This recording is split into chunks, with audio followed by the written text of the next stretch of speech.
అమ్మ కైకమ్మ ఎటువంటిదో నాకు తెలుసు. అమ్మ ఎప్పుడైనా నా పట్ల ఇంకోలా మాట్లాడిందా? ఎంత ప్రేమగా చూసింది, ఎంత లాలించింది, నన్ను ఎంత నీతో సమానంగా చూసింది.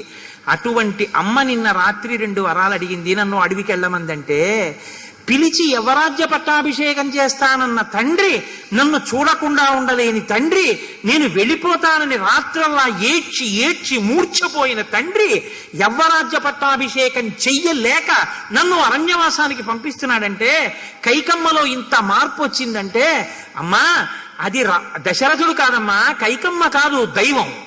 దైవం ఒకటి ఉందమ్మా, అది ఏమనుకుంటుందో అది నెరవేరుతుంది. మనం అనుకున్నవన్నీ నెరవేరిపోతే దైవం అన్నది ఎక్కడుందమ్మా? పురుష ప్రయత్నమే నెగ్గుతుంది. అసంకల్పితమే వేహాయదకస్మాత్ ప్రవర్తతే నివర్త్యారంభమారబ్ధం నమ దైవస్య కర్మతత్ అనుదైవస్య కర్మతత్. అమ్మా, లోకంలో మనం అనుకున్నది జరగలేదు అంటే ఈశ్వరుడు అనుకున్నది జరుగుతోందని గుర్తు. ఈశ్వరుడు అనుకున్నది జరగకుండా మనం అనుకున్నది జరగాలంటే ఈశ్వరుణ్ణి నిగ్రహించడానికి నీ కంటికి ఈశ్వరుడు కనపడడుగా.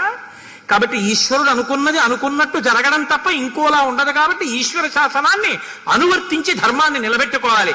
కాబట్టి అమ్మా, నువ్వు ఆ మాట అనకూడదు, నేను వినకూడదు.